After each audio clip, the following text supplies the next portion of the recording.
Hey everyone, welcome back to my channel. Dana Cole here. Happy New Year. It is 2022, you guys. I hope you had a good holiday season last year, bringing in with your loved ones, family, whatever the case may be. It is a new year. It is time for new goal planning and so forth.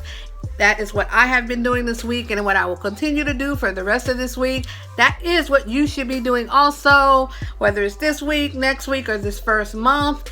Get yourself prepared for the rest of this year, you guys. But that is not what this video is about. So in today's video, I am going to be going over my top 5 features that I look for in beauty models. This is something that I'm asked at times, so I thought I would do a video about it. Now, before I go any further, if you can do me a solid favor and hit that like button, and if you're not already subscribed, hit the subscribe button as well. All of that helps my channel grow, you guys, and I do plan to do more YouTube videos this year. I know I said that last year, but this year I'm really gonna stick to it. So this is the first one of many for this year. I'm going to start the countdown at number 5, going down to number 1. So let's just get started. Number 5 is going to be fuller lips. So kind of like my lips, or even a bit fuller than my lips. I generally think that looks great with certain type of beauty looks, etc. Especially if you're doing like lipstick or close up on the face.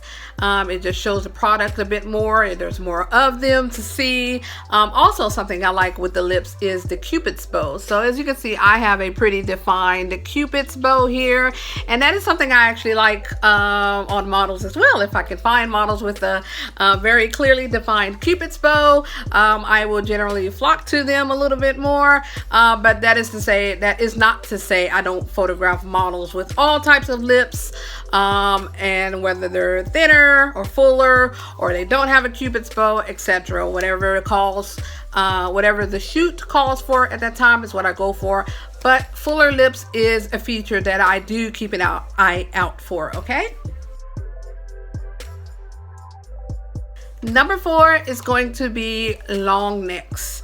So if you follow my work, you've seen my work, you know my work, you know I love models with long necks. It just looks so elegant and classic, especially if they're doing like side profiles, if they're modeling like earrings or certain things. It just looks so beautiful. I love a good long neck. So that is going to be number 4 for me.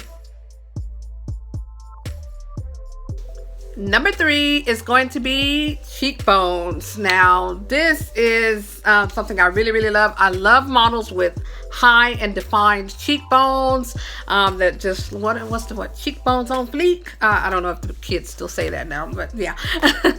But yeah, I love a really good defined and high cheekbone. It just looks so beautiful for beauty work. This is something a lot of photographers love. It's not just me with this one. So cheekbones. Number 2 is going to be wide set eyes and a little bit bigger eyes. So I find that feature to be great for photos. If you ever looked at beauty photos, you would see a lot of the models have wider set eyes and they're further apart from each other. And there's a good symmetry there. That is a feature that I really love as well. It just photographs really well if their eyes are further apart and they're almost like this, yeah.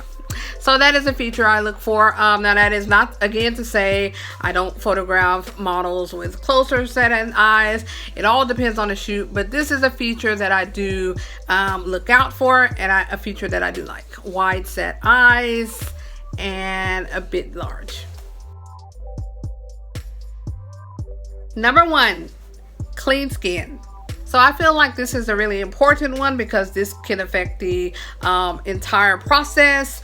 So I do try to find models who are have good skin from start, radiant, glowy, type of hydrated skin, not too many blemishes unless that particular shoot calls for that. But generally it helps the makeup artist, it helps the post work, retouching work. I'm starting with a good clean skin base. Alright, you guys, that's it for this video. I have listed my top 5 features that I look for when I am working with beauty models and beauty photography. Now, there are always exceptions to this. I do work with models, some models that do not have any of these features or some that only have a few. So do not take this to heart to mean that if you don't have these features, you can't work with me, or if there's another photographer who has these similar feature likes that you cannot work with them. That does not mean that. So do not get discouraged by this listing of my features. These are just some things I do keep an eye out for, but it all depends on the project, you guys. I can have a project where I'm looking for something totally different than the features that I generally like. So that is not unheard of at all. So don't get discouraged, like I said, if you don't have these features. If you are a photographer, I would love to hear in the comments below what are features you look out for when you are booking beauty models or even fashion models. That is going to be it for today's shoot. I will see you guys in the next video, which might be either this week or next week. I'm gonna see if I can pump out 2 a week. We'll see how that goes. I'm on a roll for now, but that might not last. All right, you guys, enjoy your day, and I will see you next time. Bye. Subscribe.